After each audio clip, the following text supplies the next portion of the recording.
L'armure de parade, richement ornée, qu'on a beaucoup vue aujourd'hui, couverte de figures mythologiques, d'animaux, de rinceaux et de fleurs, ouvre une nouvelle pratique des apparences dans les cours italiennes, d'abord dans les années 30. Dans l'Empire, elle ne semble arriver qu'une vingtaine d'années plus tard, décidément, qu'une vingtaine d'années plus tard. Auparavant prévalaient des modèles tout en sobriété, économes en images et qui travaillaient surtout, on l'a vu, à mimer le vêtement masculin. Suivant sans doute une mode introduite par Charles Quint, les princes allemands adoptent à leur tour ces armures qui métamorphosent le corps du prince pour en faire un corps héroïque, c'est-à-dire un corps hors norme, démesuré, tant par son éclat que par la complexité de ses formes. Ces armures procèdent à un grandissement épique qui semble traduire visuellement les techniques d'amplificatio propres à l'épopée. Le port de l'armure venait, donc des armures de parade, venait répondre au développement considérable des entrées et des défilés à l'antique qui se développèrent également dans l'Empire. Les armures qui arrivent dans les résidences princières de Dresde, de Munich ou d'Ambras jouent avant tout sur la richesse ornementale qui oblige, ici par exemple une armure célèbre d'Elisius Libert, qui oblige le spectateur, s'il se trouve à proximité, à lire avec attention le corps métallique du prince. Celui-ci n'est pas simplement augmenté par le poids de l'appareillage, on a vu environ une vingtaine de kilos, et la massivité des pièces de l'armure qui se surajoutent comme des prothèses, effectivement, mais il est aussi amplifié par des tableaux qu'il déploie. Ceux-ci produisent des effets visuels qui supposent un regard actif du spectateur, comme le suggérait Castiglione dans son ouvrage célèbre, très rapidement traduit en Europe. Abordant effectivement l'exercice des armes, Castiglione recommandait tout à fait à son lecteur de repaître les yeux des spectateurs. Ce regard fasciné qui dévore et décrypte les signes et les emblèmes affleurant à la surface du corps métallique ne se contente pas d'identifier les figures, d'admirer la virtuosité de l'armurier ou encore de subir des effets de sidération provoqués par l'aspect brillant et menaçant de l'ensemble. L'armure tient aussi, par l'abondance des images qu'elle donne à voir, un discours sur le prince lui-même et sa vocation. L'armure d'apparat en tout cas, témoigne à mon sens de ce que le sociologue Luc Boltanski appelle les nouveaux usages du corps politique dans les cours du Saint-Empire à la fin du XVIe siècle et au début du XVIIe siècle. Ces nouveaux usages visent non seulement à héroïser le prince lui-même, mais aussi toute sa dynastie. Il s'agit d'exalter sa faculté à faire la guerre, mais aussi ses vertus, en le plaçant dans une lignée glorieuse de grands héros de l'histoire. Dans l'armure, cette héroïsation prend corps, elle s'incarne véritablement. Dans cet exposé, je tenterai de comprendre ce tournant très singulier dans les pratiques visuelles et politiques du pouvoir princier dans l'Empire. Je verrai d'abord le programme iconographique héroïsant de certaines figures. J'étudierai ensuite la place des armures dans leur collection et leur rôle singulier comme preuve du passé et substitut de la personne absente, un statut entre objet et corps. Et enfin, je tenterai de comprendre leur lien avec les conceptions du pouvoir politique dans ce contexte singulier de la seconde moitié du XVIe siècle. Alors, avant toute chose, jusqu'au milieu du XVIe siècle, les armuriers allemands, avant véritablement de s'investir dans cette pratique de l'armure de parade richement ornée, les armuriers allemands et les commanditaires préfèrent des enveloppes polies qui tendent plutôt à se modeler sur le vêtement de cour, un goût qui d'ailleurs persiste au début du XVIIe siècle pour les armures de tournoi. Un premier changement survient au milieu du XVIe siècle, au cœur du conflit confessionnel qui oppose certains princes d'Empire à l'empereur. Par exemple, le duc Auguste de Saxe, un protestant, qui certes par la suite s'alliera à l'empereur, mais peu importe, en tout cas prince protestant, commence par commander des séries d'armes et d'armures dont l'ornementation, de plus en plus présente, de plus en plus massive, se réfère à une iconographie néo- et vétérotestamentaire. Il commande par exemple une série d'épées ornées de scènes représentant le péché originel. Et en 1546, il commande au célèbre armurier Peter von Speyer une armure en fer noirci et gravée, montrant sur la dossière le sacrifice d'Abraham et sur la poitrine, un chevalier en armure agenouillé au pied du Christ. Quoique plus discrète que les armures d'apparat, cette armure réservée à la bataille, qui a été portée à la bataille de Mühlberg de 1547, dit clairement la vocation du prince chrétien, le Miles Christianus, dont le corps est un corps sacrificiel pour la défense de la parole divine. Ce programme très politique et très évangélique, qui correspond à la très forte confessionnalisation aussi des miroirs de princes, semble progressivement disparaître après la paix d'Augsbourg de 1555, qui résout pour un temps la division religieuse de l'Empire. Alors, s'il va de soi que les armures destinées à l'exercice militaire sont commandées en grand nombre, les princes allemands se piquent à leur tour d'acquérir et de collectionner des armures d'apparat. En effet, autour des années 1560, fin 1550-1560, les commandes d'armures s'orientent délibérément vers des modèles à l'antique. Sur ces armures jaillissent, au milieu d'un entrelac ornemental, des médaillons illustrant une scène, un animal, un personnage, sur des pièces particulières, sur les épaulières, le plastron, les aumes ou la dossière, qui donc systématiquement accueillent ces figures. Le modèle de l'intarsia, de la marqueterie, semble en effet guider la confection des armures, articulant différents matériaux sur une même cuirasse. Il permet la multiplication de scènes historiques qui se présentent elles aussi comme un montage de citations et d'extraits de récits.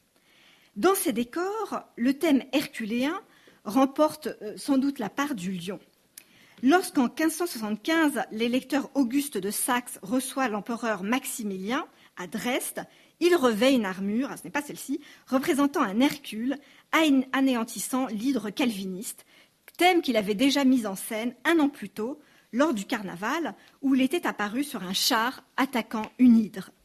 Le même empereur Maximilien II avait également commandé, cette fois-ci c'est celle-là, une armure dédiée à Hercule, réalisée par le célèbre orfèvre anversois Eliseus Liberts, d'après des dessins d'Étienne Delaune. Cette armure en fer repoussé, ciselée, gravée et damasquinée présente sur un fond gris des têtes d'animaux, des mascarons, mais aussi des serpents et des satyres qui forment la trame d'où surgissent quelques travaux d'Hercule.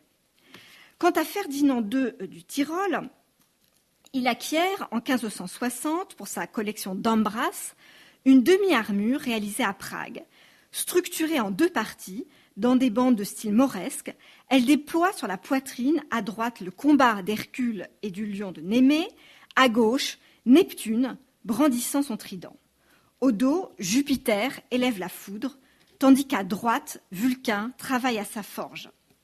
D'autres armures présentent des scènes de batailles héroïques, comme cette armure d'apparat en argent réalisée pour Christian Ier de Saxe à l'occasion du baptême de sa fille. Alors peut-être qu'on ne voit pas très bien, mais sur le plastron se trouvent deux scènes de cavaliers combattants. La figure herculéenne, héroïque par excellence, permet de mettre en scène à la fois la thématique du combat et celle de l'invisibilité, acquise notamment grâce, par mise en abîme, grâce à la peau armure du lion de Némée. Ces choix figuratifs s'inspirent directement de la culture visuelle des cours qui elle-même puise dans ce que Frédéric Verrier appelle l'humanisme militaire, les arts de gouvernement, la poésie épique, les ouvrages historiques très prisés par les précepteurs princiers dont on a vu l'importance à l'instant, ou encore dans le genre éditorial des hommes illustres qui remportent alors un succès colossal. Déjà en 1534, dans une lettre à Ottaviano de Médicis, Vasari expliquait à propos d'un portrait d'Alessandro de Médicis « Je l'ai peint en armure, à l'exclusion de la tête et des mains, afin de montrer qu'il est prêt, par amour de la patrie, à toute action de défense du bien public ou privé. Il est assis pour montrer qu'il commande, à la fois en prince et en capitaine. L'armure éclatante est-elle un miroir du prince, dans lequel son peuple peut contempler ses actions. La métaphore de l'armure comme miroir est un topos qui est volontiers réemployé dans certaines sources avec un triple sens. Celui de miroir du prince, ces arts de bon gouvernement qui tendaient des exemplas à leurs lecteurs princiers. D'autre part, le miroir magique, qui est une surface réfléchissante et prophétique, où défilent les hauts faits des ancêtres, comme dans l'Arioste, par exemple. Enfin, dans un sens plus littéral, celui de surface éblouissante. Dans les armures d'apparat, la prolifération des images, tout comme l'abondance des exemples, des idées, un peu la copia qui caractérise la littérature encomiastique et morale, deviennent au contraire l'attrait principal de l'œil du spectateur plutôt que la brillance immédiate. Offrant à voir une représentation de la guerre sous le masque d'épisodes tirés de l'histoire romaine ou de la mythologie, les armures mettent ainsi en œuvre un discours visuel sur la violence légitime dans l'exercice de la guerre. L'armure est le signe distinctif du prince, le symbole de ses qualités de commandement ou même le miroir privilégié de sa vertu. Or, ce qui est très intéressant, c'est que les princes ne se contentent pas de porter les armures lors des grands événements, de les porter également lorsqu'ils se font portraiturer. Ils les collectionnent, ils les échangent et ils les montrent aux visiteurs. Collectionner des armures est une activité qui s'impose comme une pratique culturelle et politique de premier plan dans l'Empire. Et elle investit de fait, par ce nouvel acte, ce déplacement des armures dans un autre contexte, elle investit l'armure d'une autre signification. À Dresde, la collection est initiée par Maurice de Saxe autour des années 1550 et très vite développée par son frère et successeur Auguste, et par la suite par le fils d'Auguste, s'inspirant peut-être ainsi de l'Armeria Real de Madrid. Dans certains espaces du château de Dresde sont réaménagées des salles dans un style français et italien pour les accueillir. En 1586, Christian Ier de Saxe fait construire de nouvelles écuries à Dresde, dont les façades exaltent l'art équestre et les travaux herculéens. Le premier étage du bâtiment accueille les appartements du prince et sa collection de vêtements de tournoi. Les étages supérieurs sont réservés, eux, spécifiquement à l'armurerie. Donc tout cela est mis dans le même ensemble.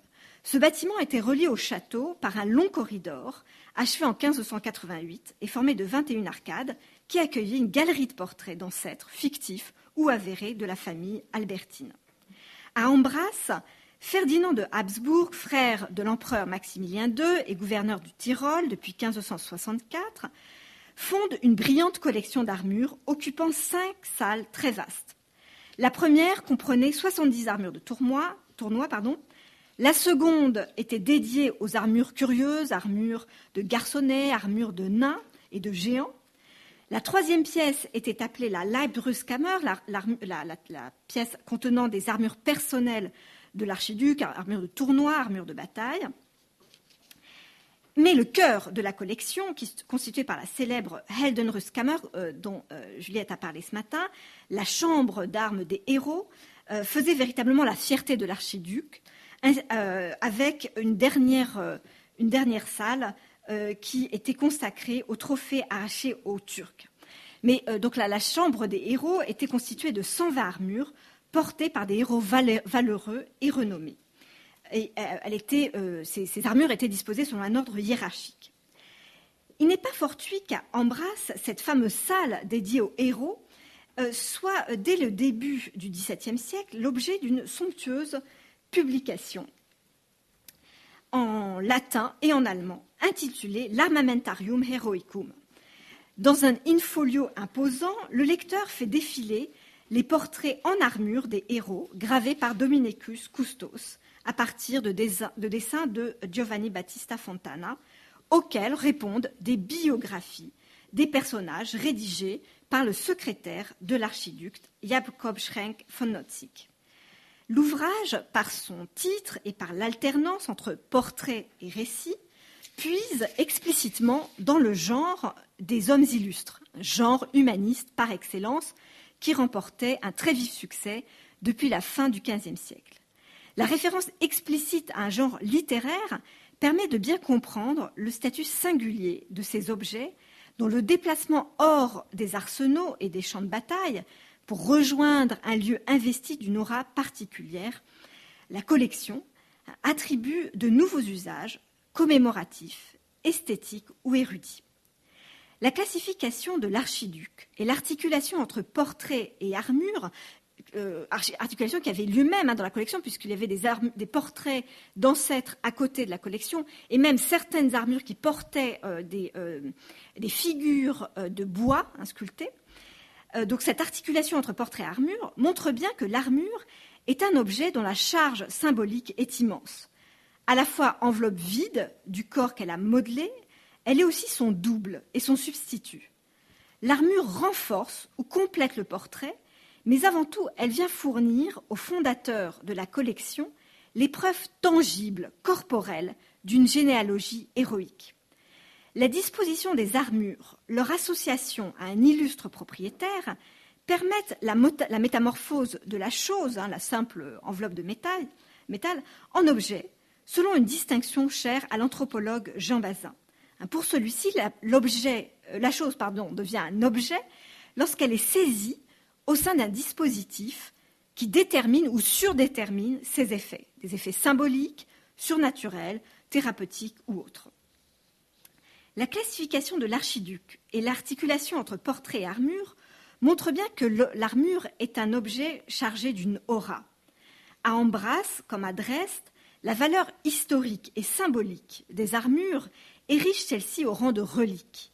Reliques de contact, elles conservent la trace du corps, de leur propriétaire héroïque, et produisent un effet de présence qui rivalise avec celui du portrait, évidemment en ne tenant pas compte de la question de la ressemblance. L'armure collectionnée est donc dotée d'un mécanisme d'accréditation qui va bien au-delà d'une simple histoire du coup. L'armure n'est donc pas simplement un effet de mode ou le reflet d'une nostalgie pour un passé médiéval. La construction d'un corps modelé par l'armure dans les représentations festives ou visuelles est plutôt un indicateur de la transformation du pouvoir politique qui, de dynastique ou de patrimonial, devient charismatique, si l'on reprend les termes de Max Weber. Un prince peut en effet revendiquer plusieurs sortes de légitimité. La première, une légitimité de durée, dynastique, est celle d'appartenir à une lignée, à la chaîne ininterrompue d'individus.